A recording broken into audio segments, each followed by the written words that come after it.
Kung ito ay malilinisan na po natin. Excuse me. Magandang hapon po sa inyo mga katribat. Welcome po kayo sa aking YouTube channel.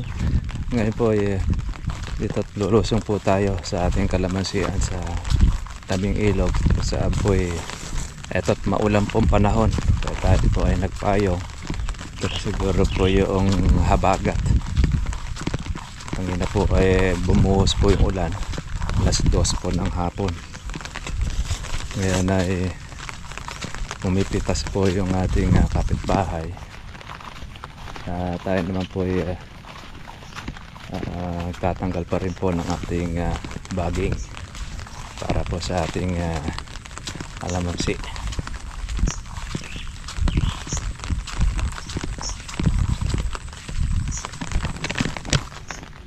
Maulan pa rin ang panahon. Itong kabila ay simot na ang bunga. Tapos sila kanina ang kanilang pagpitas.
Ating kalamansi.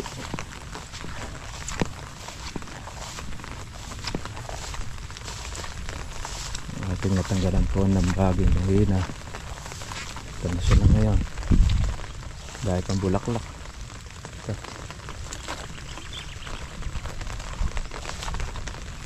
Marami na po tayong naalisan ng baging.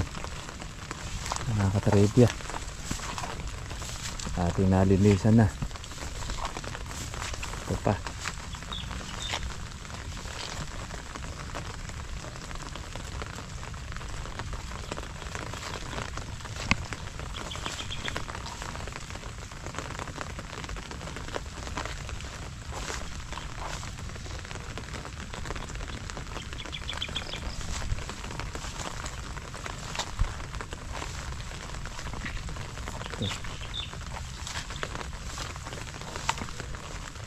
Ang lalaki po ng mga bunga, mga katribya.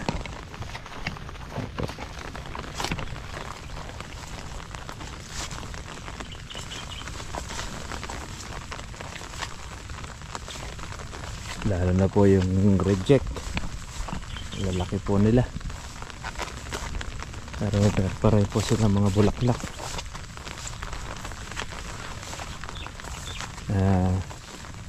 Lumalabas.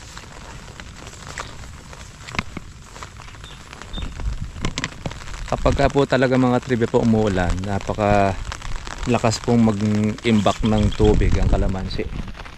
Ay pag halimbawa yan po ay sisilong ka sa ilalim ng kalamansi, pag humangin sa'yo lahat mapupunta yung tubig dahil meron silang panala para pang stock ng tubig. Kaya sa umaga hindi po tayo kaagad-agad po nagpapapitas kapag ka po umulan po ng hapon, dahil babukasan yan mga bandang alas 6 alas 7 lagi po yan na basa dahil po nag-i-stock siya ng tubig ang kalamansi.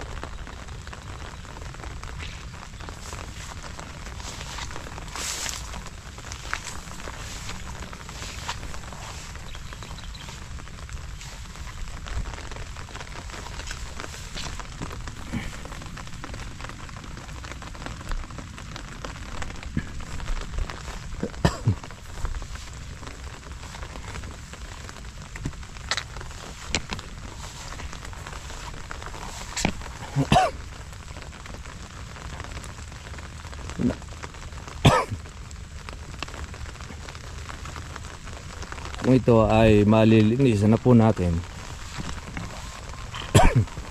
excuse me, pwede na po natin itong ipapitas na.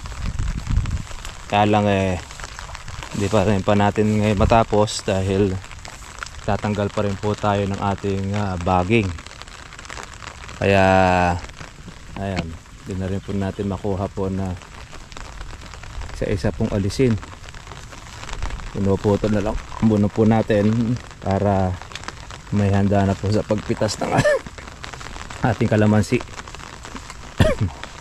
Excuse me, so makatila muna ko. Ayan po, ayan naman tayo ulit mga bulaklak. Next naman yan, kapag nadampi tayo pababasa.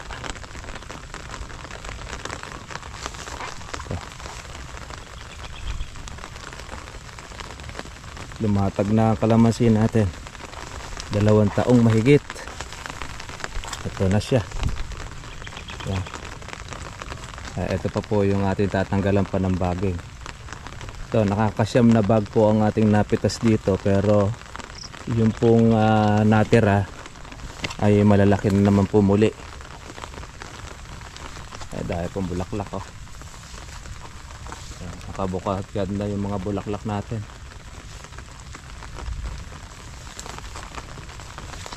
Yan yung mga dulo.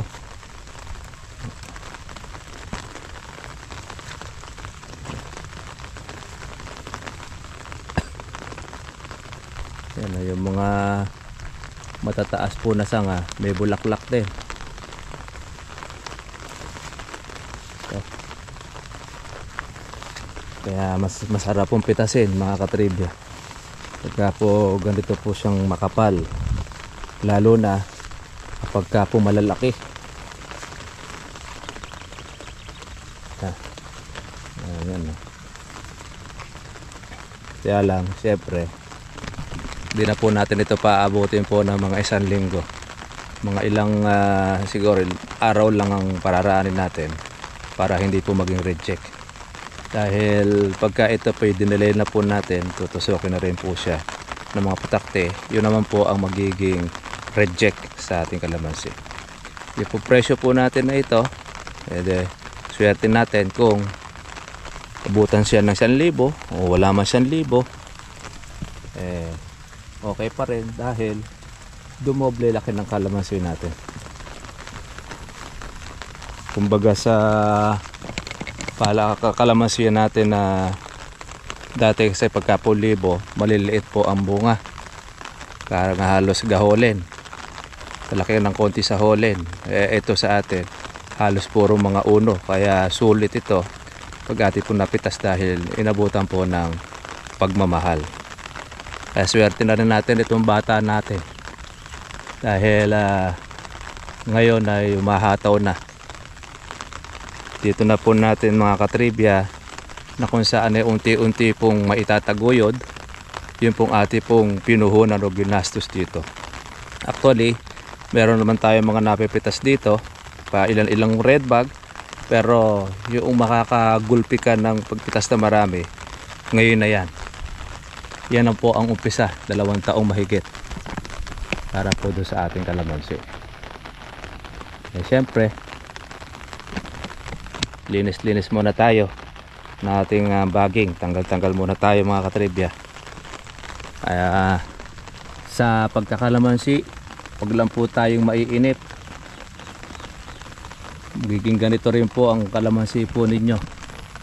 Ang kasabayan po natin ito yung sa taga Tarlac kay Sir Michael sa Maliwalo, Tarlac.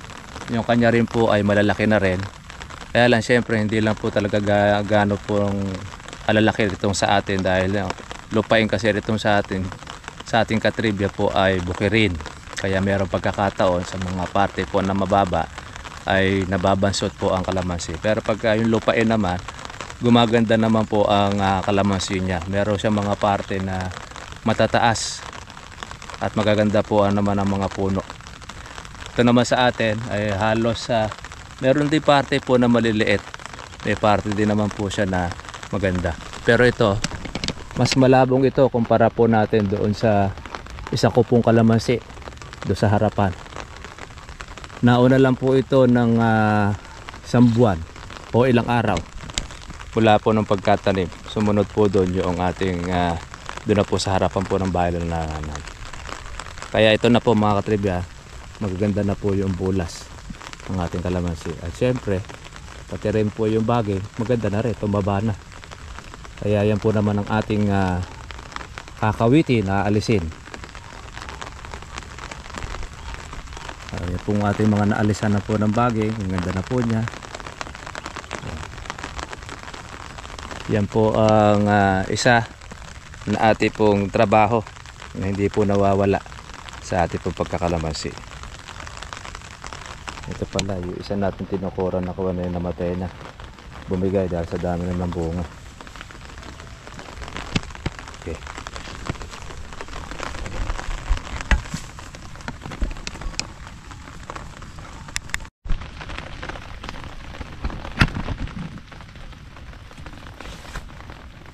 Ito yung ating pong pangkalawit.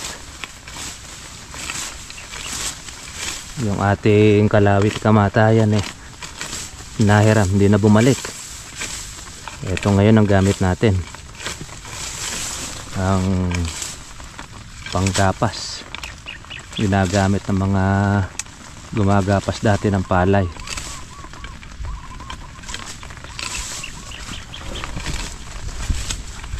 Kaya kailangan natin itong kawitin.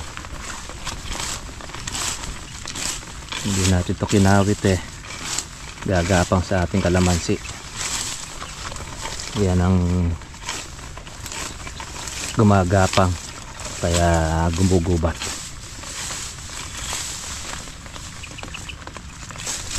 Yan no, kala mo umuulan sa loob, pagka nasa ilalim ka niyan basa ka mga katribya. Yan ang kalamansi.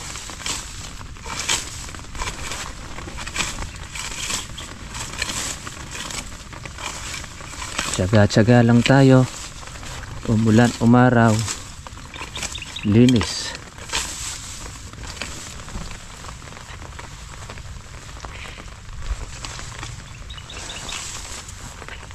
Putol natin to para madaling malanta. Teka, minsan dito mahirap matanggal yan pagka natuyo sa kalamansi.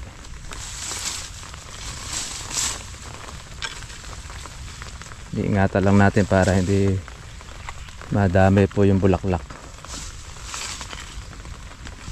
kasi putol na siya.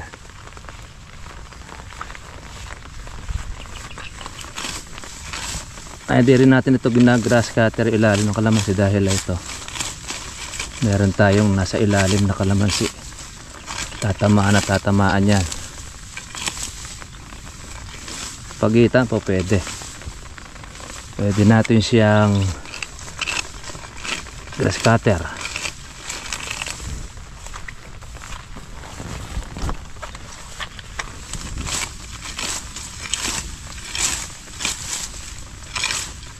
May sa pagkatinamaan ng ating lilik natatanggal ang bunga, maagang napipitas.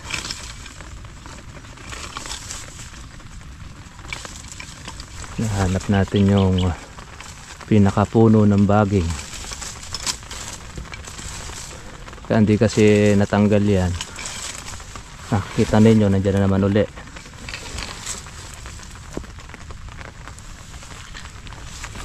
Kaya kailangan yun ang ating target.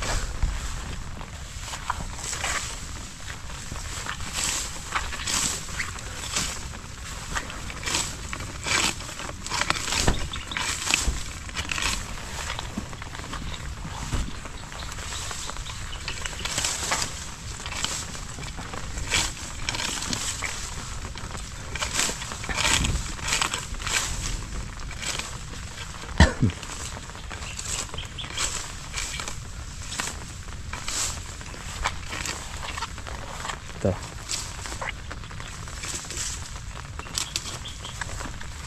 Yan yung mga gumagapang sa ating kalamansi.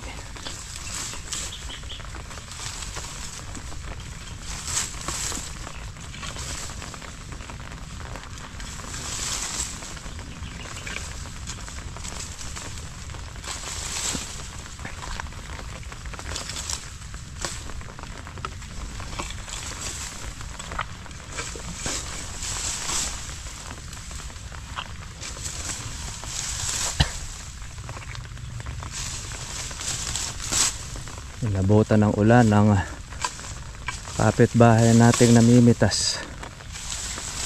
Nabasa ang kanilang kalamansi.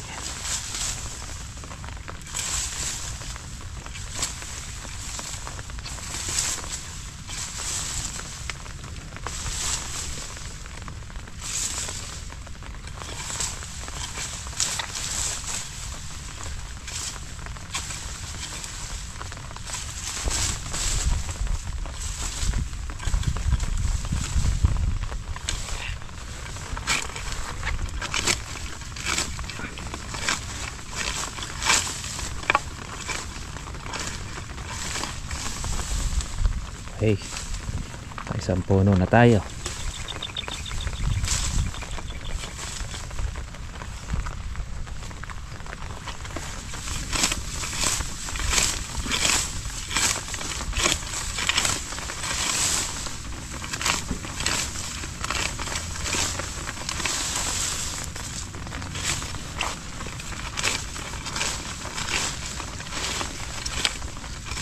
Wala tayo mga reject na sa ilalim.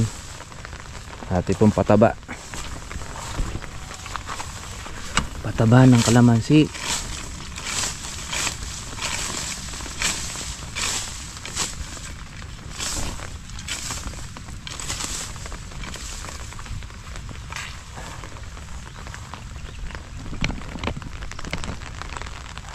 Shoutout po natin yan po ang ating kaibigan po sa Pangasinan, taga Bugalyo. Nagpaplano rin po siya ng pagtatanim po ng kalamansi. Hingi rin po sa atin ng advice. Pati na rin po sa parte po ng Bamban Tarlac. Ayan, paplano rin. Hindi natin lang kung sila ay matutuloy sa pagtatanim po ng kalamansi.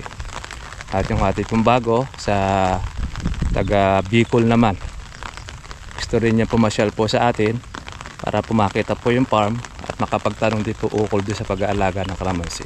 Welcome naman po kayo dyan, sir. Kaya doon po sa ating mga katribya na gusto po na umalam ukol po sa pag-aalaga ng kalamansi, welcome po kayo. Nandiyan naman po yung ating address kung saan ay pinapaskil po natin sa Barangay Entablado, Cabiao, Nueva Ecija. Kaya kung kayo po ay nag-iibig magpaplano ng business na kalamansi, pwede naman po kayong bumisita. Basta chat nyo lang po ako sa ating pong messenger or tawagan sa ating pong cellphone number para makita natin, may schedule kung okay tayo sa araw na yon. At least kayo po ay ating masikaso.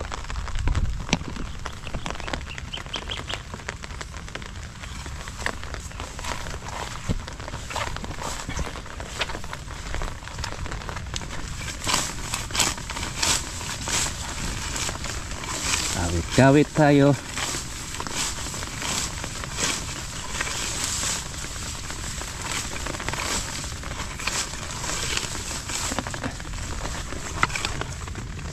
Yes, sa ilalim.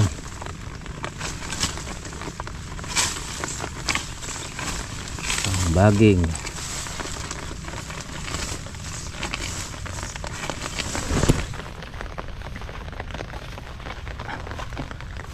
Ito. Kamuti-kamutihan. Kinakain ito yung talbos. Kaya lang hindi naman tayo mabubusog dahil maliit.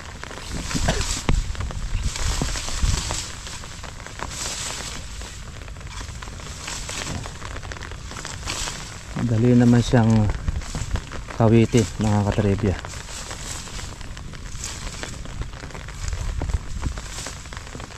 Yung baging niya, buhay na buhay.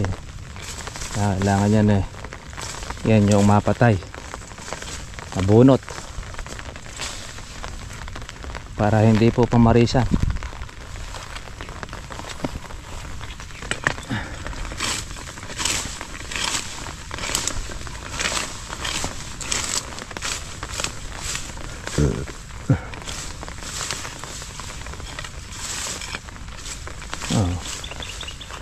Kailangan natin tanggalin para pagka pinatas makita ng mga tagapitas. Hindi kasi natin ito lilinisin, hindi naman po pipitasin ng mamimitas yan. Bagay pabor din pagka tumaas ang kalamansi, nagtuloy-tuloy siya, yung mga matitira ng mga tagapitas yun ang aabutan ng magandang presyo.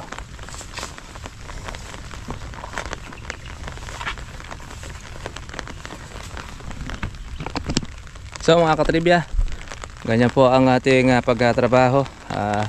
Yan na po yung bagyong si Jenny. Yan po yung nasa Taiwan na siya. Ngayon ito po ay dulot po ng habagat.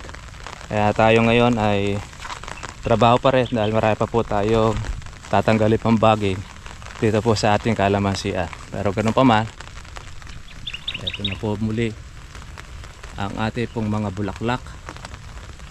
Wala pa po tayong spray, kaya dapat natin sure kung yung pong ating mga bulaklak na ito ay magtutuloy. Hari naman sana ay magtuloy at wala pa sana pang ganong maninira para sulit po yung ating laban. At hanggang yan na lang po muna mga trivia. God bless po sa inyo lahat.